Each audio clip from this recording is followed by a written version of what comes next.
faut être débrouillé au Vietnam. Je n'aime pas le désordre dans la pièce. Nettoie sa taille. C'est mon cours, Rodriguez. Oui, je vous remercie beaucoup pour cela. Moi et toi supporterons ma colère. L'histoire commence avec Jonathan Shell, un mercenaire entraîné et ancien agent militaire qui quitte une mission avec son équipe d'élite. Ils réussissent à accomplir leur mission, mais peu de temps après, ils découvrent quelque chose de troublant. Les actions qu'ils ont menées étaient pratiquement non autorisées. Cela a été choquant, et à la suite de cette découverte, ils ont tous été licenciés de leur service actif. Sans tâches ni ordres à suivre, les membres de l'équipe se séparent. Maintenant sans travail, Shale décide de rentrer chez lui à Miami pour se reposer et définir ses prochaines étapes. Attends un moment, quelque chose d'inattendu va sûrement arriver bientôt. La scène se déplace dans la ville ensoleillée et dynamique de Miami. La caméra se rapproche lentement de Jane Hertzko, une enseignante de lycée passionnée et aimante. Jane est en classe, absorbée par ses élèves et dédiée à les aider à apprendre. Mais l'environnement calme de la classe est rapidement brisé lorsque le chaos éclate sur le campus. Une bataille brutale éclate entre les étudiants et il devient bientôt clair qu'il ne s'agissait pas d'une bagarre aléatoire. Toute la scène semblait planifiée à l'avance et visait un élève spécifique. Jane et un autre professeur nommé M. Sherman se précipitent pour arrêter l'embuscade. Malgré le danger, ils ont réussi à arrêter la bagarre et à protéger l'élève attaqué. Étonnamment, l'élève qu'ils ont sauvé a affirmé qu'il n'avait pas besoin d'aide. Il est évident qu'il essaie de se protéger des conséquences d'être qualifié de faible. Après la bagarre, Jane essaie de parler à Juan Lucas, l'étudiant qui a tout commencé. Quelqu'un n'est pas un fauteur de troubles ordinaires. Il est le chef redouté d'un gang appelé les Seigneurs de la Destruction, ou KOD en abrégé. Jane tente de lui donner un coup de main avec un ton ferme et gentil. Elle parle comme une mère attentionnée, l'encourageant à penser à son avenir et à faire de meilleurs choix. Jane tente de lui donner un coup de main avec un ton ferme et gentil. Elle parle comme une mère attentionnée, l'encourageant à penser à son avenir et à faire de meilleurs choix. Vous me regardez 2 minutes.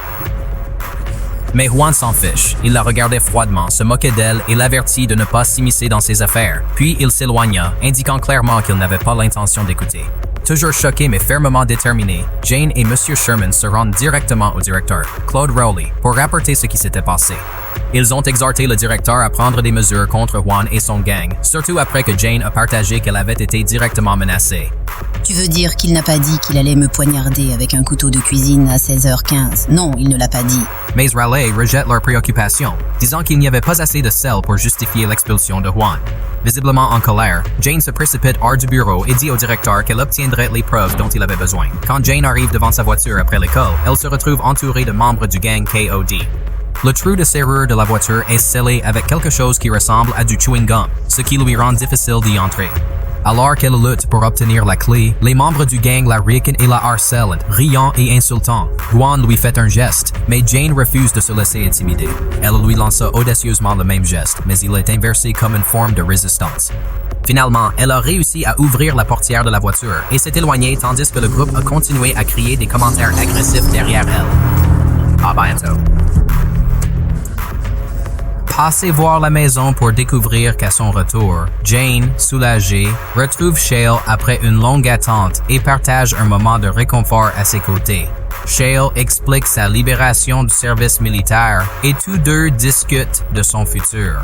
Peu après, un ancien coéquipier informe Shale d'une opportunité lucrative liée au transport de drogue. Une rencontre dans un club lui permet de découvrir un client et rival, John Janus, à la nature dangereuse.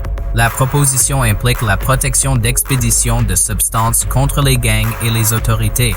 Ce rôle ne correspond pas aux principes de Shale, et après un refus, des complications surgissent avec Jane, menant le couple à réfléchir sur la nature des menaces et à chercher une solution.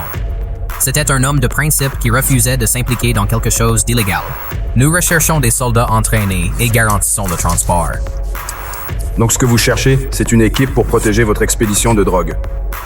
Il refuse le travail parce que son impitoyabilité prouve que les tueurs sont différents des soldats. En conséquence, Janice a accepté l'offre. Le lendemain matin, Jane décide de faire un jogging près de la plage. Elle ne savait pas que les gens du gang KOD l'attendaient. Alors qu'elle le passait en courant, il la frappait brusquement, lui cassant les genoux et lançant une attaque vicieuse. Dieu merci, le schiste est tout près. Il entend l'agitation et court à la rescousse. Il a réussi à effrayer l'agresseur et a emmené Jane à l'hôpital pour y être soignée. Pendant sa récupération, Jane partage ses doutes avec Shale. Elle pense que l'attaque a été planifiée et qu'il implique probablement quelqu'un de l'école. Elle supplie Shale de faire quelque chose au cours des prochains jours pour remédier à son absence d'école et lui demande de passer quelques appels téléphoniques pour elle. Voyant à quel point elle est blessée et effrayée, Shale promet qu'il ne laissera rien lui arriver et que celui qui le fait ne s'échappera pas à ce qu'ils ont fait. Il la laisse se reposer et décide de passer sous couverture pour enseigner à sa place. Déterminé à découvrir qui est derrière cela et à les traduire en justice, Shale commence à préparer sa nouvelle mission. Lui et son équipe ont élaboré un plan pour infiltrer l'école. Pour cacher son identité et son lien avec Jane, il adopte un nouveau nom, James Smith. Il a soumis une candidature d'emploi à l'école sous ce pseudonyme et a bientôt été invité à un entretien. Le mien. Je m'appelle Smith, je suis un remplaçant. Lors d'une rencontre, les figures principales paraissent ouvertes et accueillantes. Smith, avec une assurance professionnelle, accepte un essai où il fera tout pour remplacer Jane, mais il reste concentré sur une mission importante, exposer les malfaiteurs derrière l'attaque de Jane et révéler toute corruption autour de l'école. Lors du premier jour, il entre dans une salle de classe chaotique remplie d'élèves perturbateurs, mais sa détermination reste inébranlable pour ramener l'ordre et avancer dans sa quête. Bonjour les camarades de classe, je serai le professeur suppléant de Melesco pendant les prochains jours. Il s'est dirigé calmement vers le devant de la classe et a commencé à s'attendre. En observant les élèves, il a commencé à comprendre les problèmes internes de l'école. Beaucoup d'étudiants ne se soucient pas de l'apprentissage et la discipline n'est nulle part à trouver. Plus tard, dans le salon du personnel, Smith revoit M. Sherman et fut présenté à la bibliothécaire de l'école, Hannah Dillon. Ils ont eu une conversation brève mais importante. Sherman explique à quel point le gang KOD est dangereux et comment il contrôle l'école par la peur. Hannah ajoute qu'elle pense que le gang pourrait être derrière l'attaque de Jane. Un casier, oui. Oui, il est le chef du KOD. Elle a même suggéré que le personnage principal pourrait travailler avec des gangs, bien que Sherman défende le personnage en disant qu'il était un policier et ne ferait pas une telle chose. Malgré la défense de Sherman, Smith est devenu sceptique quant au rôle. Au cours d'une conversation privée avec le directeur, Smith remarqua quelque chose d'inhabituel, comme la montre en or coûteuse que Raleigh portait, qui ne correspondait pas au salaire du directeur de l'école. Leur conversation s'est transformée en une bataille intellectuelle, tranquille. Chacun essaie de se tester l'autre, de lancer des commentaires minutieux et de voir comment l'autre réagit. Enfin, Smith commente si Claude n'a pas peur de porter cette montre ici. Mais Claude fait son point en montrant comment il a établi sa domination sur ses étudiants. Cette montre est un cadeau de la Junior League. Quiconque veut prendre cette montre doit l'enlever. Faites une petite démonstration. La réunion prend fin lorsque Raleigh opte pour le pouvoir au détriment de la justice, renforçant les doutes de Smith. Ce soir-là, il revit son équipe et élabore un nouveau plan. Surveiller l'école secrètement via des caméras pour récolter preuves contre le KOD. Malgré certaines réticences initiales, la majorité de l'équipe accepte. Le lendemain, Smith aborde en classe la guerre du Vietnam. Un étudiant, Ty, lance un canon de soda contre Adam pendant son cours. Avec une agilité instantanée, Smith attrape la bouteille et la retourne vers Ty, le frappant au front. Les élèves, stupéfaits, voient Ty se redresser, prêt à se battre. Smith esquive leur attaque sans effort, repousse Ty et interpelle Rodriguez qui tient un pic à glace. Demandant calmement qu'il le dépose, Smith tord ses doigts devant son refus, montrant qu'il ne tolérerait pas la désobéissance. La classe devient silencieuse après cet épisode impressionnant. Tu supporteras ma colère. Smith prend le relais et commence à enseigner, gagnant ainsi leur respect. Ty et Rodriguez se rendent plus tard chez l'infirmière et signalent ce qui s'est passé à la directrice Lola. Lola envoie rapidement Marvin, l'agent de sécurité de l'école, dans la classe de Smith. Mais quand Marvin arrive, il découvre quelque chose d'inattendu. La salle de classe était calme. Les élèves étaient assis attentivement à la leçon. Marvin, perplexe, retourna à Raleigh avec une mise à jour. Surpris par le changement, Raleigh décida de reporter toute punition et d'attendre la fin du cours avant de prendre d'autres mesures. L'atmosphère devient tendue au fur et à mesure que la classe se déroule. Lacoste, le chef de l'infâme gang des Coyotes, essaye de provoquer M. Smith. Il se pencha en avant d'un ton sarcastique et demanda à Smith s'il avait déjà été tiré dessus auparavant. La question était destinée à intimider, mais Smith resta calme et ne vacillait pas.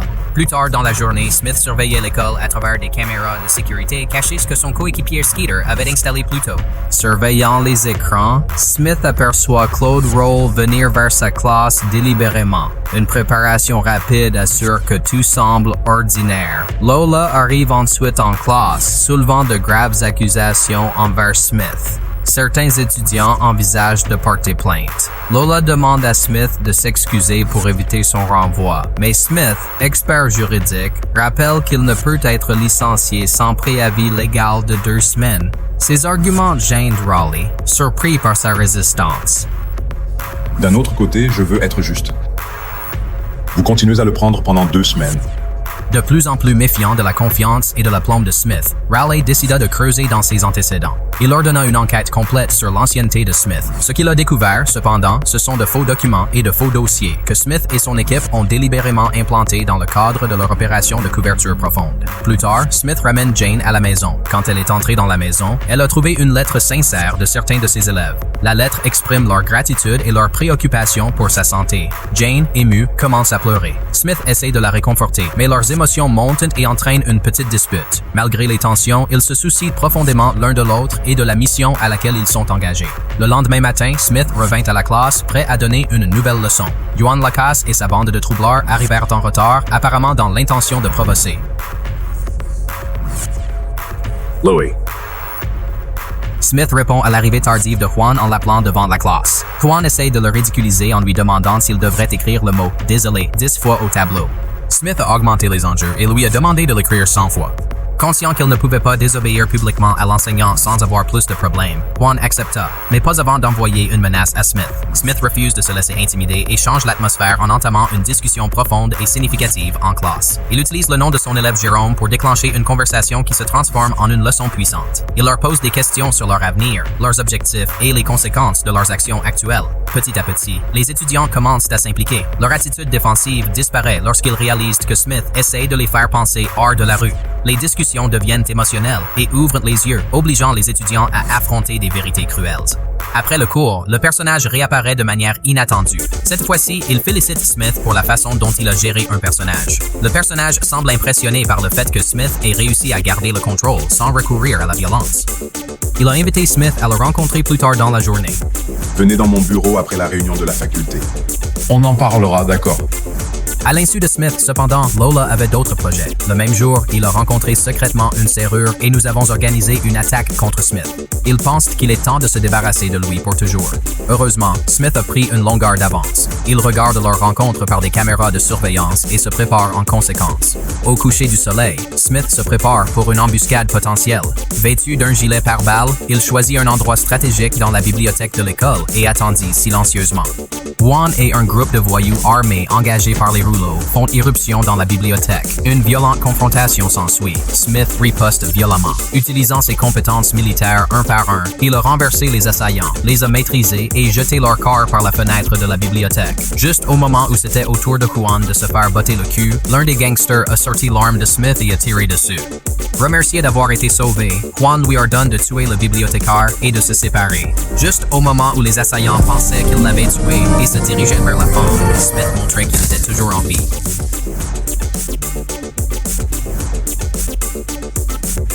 Il jette Smith par la fenêtre à ses amis, et Juan est surpris et abasourdi par la puissance de Smith. Plus tard, Ronnie rencontre Smith en sortant du bâtiment, qui semble calme et serein.